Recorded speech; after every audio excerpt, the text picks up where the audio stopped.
Hey you guys, it's Deez and welcome back to my YouTube channel.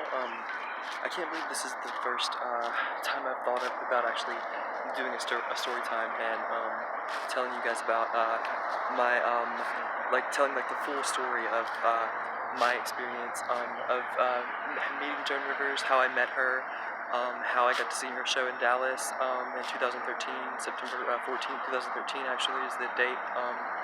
At the Windspear Opera House. It's funny that I remember it so vividly, but it's all just because I willed it to be, and I feel like it was synchronicity, which is something I'll get to later on in the video. But this is I guess I'll just start from the beginning. I've loved Joan Rivers since I was a kid and saw Tonight Show with Johnny Carson reruns of Joan when she would co-host, but also whenever she would be a guest, and she brought the house down, and she continued to do so up until her death. And I'll discuss her death towards the end of the video also because I want to see what reality you guys were in when she passed away. I think because I had a personal relationship with her and kept in touch with her up until the day before she went to a coma, that I was maybe too close to her and knew her too well to be affected because it's the date that I remember her passing away is the date that she passed away in my reality. That's never shifted. But so I was on Twitter and I was reading Joan's tweets, as I did daily, um, and I saw that she was she was on tour once again. Uh, I think it was like something to do with her dying. I know during the show she made a joke. Wouldn't it be great if I just dropped dead like right here on stage? If I just fucking dropped dead, this is exactly what she said. Wouldn't it be just wonderful if you were the audience that got to see Joan die on stage? And, I mean, could you imagine the dinner parties you'd be invited to afterwards? I mean, the guests would just be like so amazed, and you'd make so many friends, and they'd be like, oh my god, you were there? You were there when the old bitch finally dropped dead on stage? And it was just, her delivery and her timing was so spot on, and probably still is wherever she is today. Because I believe that she's still with us, but that's just my opinion. But no, my delivery pales in comparison to what hers was, and is. But I hope that I got the point across, and you guys saw the humor in that, because it still cracks me up to this day, and I still watch her stand-up specials on Netflix. But no, I just so I saw that she was coming to Dallas and Houston, and I live about 2 hours from Houston, if there's not too much traffic, and about 3.5 hours to 4 hours from Dallas if there's not a lot of traffic, and there was when I went, so it took about 5.5 hours to get there. But I tweeted her directly to her Twitter account, and I just said I was honest, and I think coming from a place of vulnerability and honesty, and a place of being genuine, I think is what she saw, and I said that I wanted to see her show desperately. I've been a fan since I was a small child, and I can't afford to see it, and I'm really bummed out, or I'm really annoyed. I don't remember exactly how I said it, but it was something along the lines of like I'm really bummed out or really annoyed, and I'm really let down that I can't see the show because I would be there, front and center, screaming and being the loudest like fangirl like you've ever seen. I'm pretty sure that was the gist of it. And I mean, within maybe 2 minutes, her official Twitter account follows me, and then she tweeted me and said, "Seriously, like what is like a 20-something kid with like an 80-year-old botched plastic surgery bitch like me?" And I just I immediately favorited it and retweeted it and immediately replied and was just like, you're my favorite, botched plastic surgery old bitch, and I love you. You're my favorite comedian of all time. I'm a third generation fan of yours. I know my grandmother, and then my mother, and then myself. Like we were all huge fans, and they were also shocked by this and so supportive and so proud of me for this, for willing this to be, and the synchronicity of it all, and just making it happen. And before she tweeted me back the second time that I replied to her previous tweet, I got a direct message from her account, and it was her assistant, and his name is Graham Reed, and I'll never forget that because he was so kind, and I also met him at the Windsor Opera House in Dallas whenever I met Joan. But uh, he said in the message, in the direct message on my Twitter account, that I still have saved and screen grabbed to this day because it's just like those are some of my like current reality souvenirs, and residue that I like to hold on to, and I want to make sure that they don't shift. So I keep an eye on those the ones that are important to me like that. Uh, but he just said, Joan wanted me to tell you that she thinks that your tweets are hilarious. She really responded to your account well, and she never follows anyone. And so for her to follow you, and for me to tell you that there will be 2 tickets waiting for you at will call at the Winspear Opera House in Dallas on September 14th, 2013. Um, it shocked me, it threw me for a loop, but at the same time, I wanted it so much, and I willed it to be so much that I do believe that that's why it happened. It's because I manifested it, similar to the owl experience that I had last night that I shared with you guys, that I'm still a little shaken up by, but actually more interested and invested in, and I want to learn more about it, as opposed to being scared, because it's a choice, and I choose to not be afraid anymore like I was.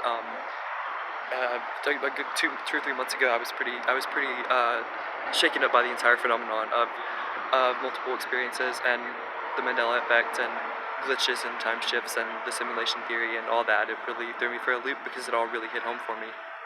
But I was so flattered. I was beyond flattered that the funniest woman in the world, and the funniest woman who ever lived, in my opinion, took the time out to look at my Twitter account. You know, her being 77 or 78 years old at the time, and just seeing something in me that she was drawn to, and like seeing that I was a true fan, and you know, it just it warmed my heart, and it was just pure love and pure kindness, and I was overjoyed and ecstatic, and I immediately called my mother, and we arranged uh, a room, a really nice room at the Hilton, which was about a block and walking distance from the Opera House, the Winspear Opera House in Dallas. So I stayed at the Dallas Hilton, and the show was incredible. I had third row middle seats. Um, Photography wasn't allowed, or filming was not allowed at all in the theater, and there were a lot of ushers like pacing the aisles and stuff. So I never risked it, and plus I didn't want to like throw her off or anything, especially seeing it as as generous as she was. But so after the show, I forgot to mention that Graham said that Joan would like to meet me backstage afterwards. So immediately after the show was phenomenal. The show was at least 2 hours long. She didn't miss a beat. She was completely on her game. Her jokes were current. Her jokes were modern. Her jokes were self-deprecating, like always, which is why I love Joan, because I find because her insecurity is something that I related to, and the way that she dealt with it is to take the stink out of it, and to take the pain out of it, and to take it away from others so they can't use it against her. And I do the same thing, and that's something I learned from her. Um, so I talked to the usher, and I tell them I know Graham Reed, Joan's personal assistant, and then I showed them the tweet and the direct message, and that he brings me backstage, and that's where I took the photo. I had the photo. There was a professional photographer there that took the photo of Joan and I.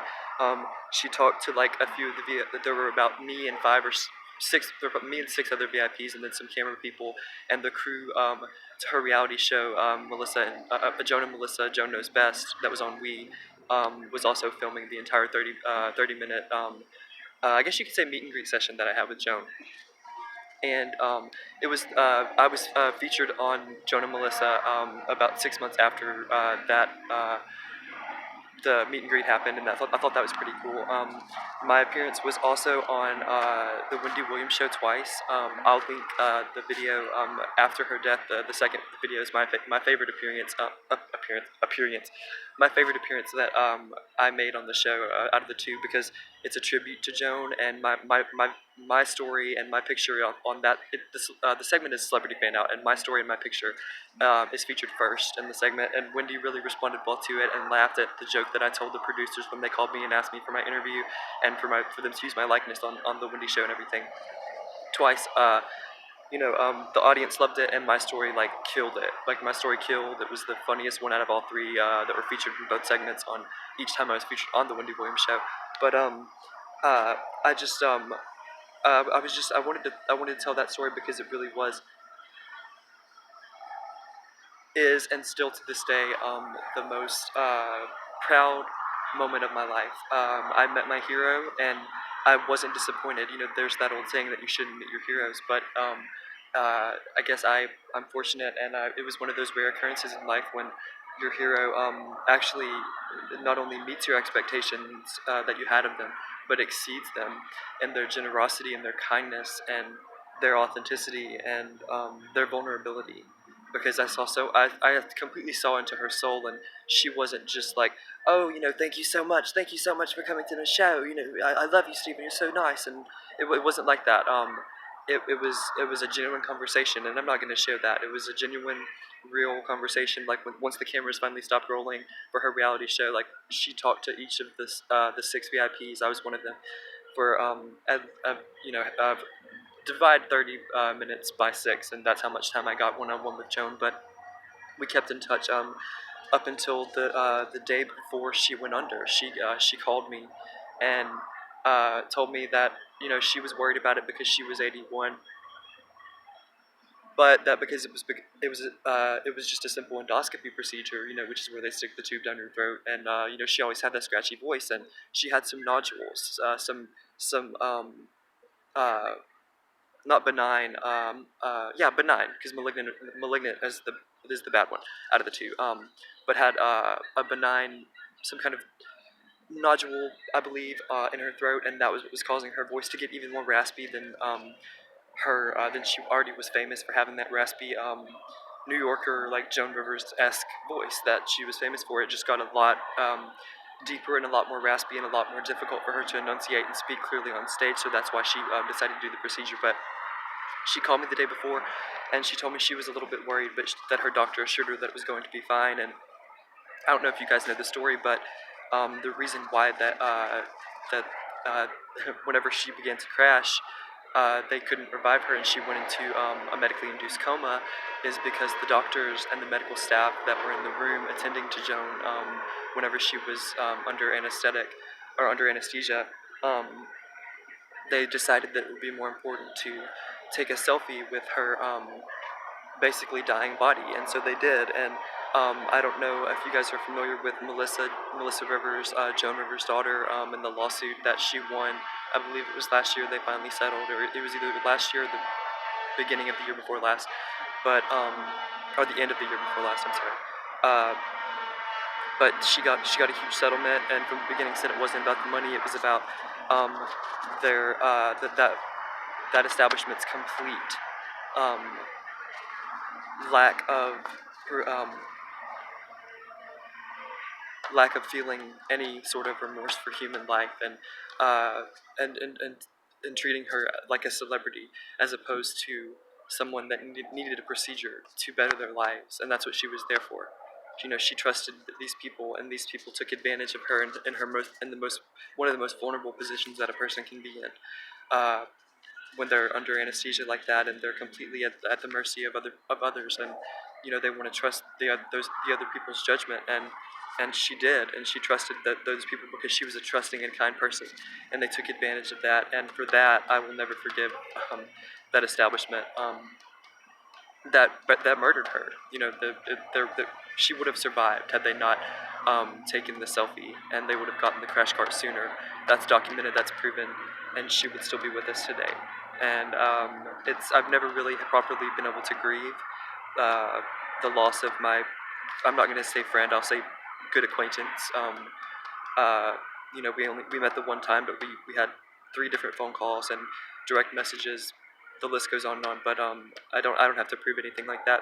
But I loved her, and I loved her as a celebrity, but I loved her more as a human being.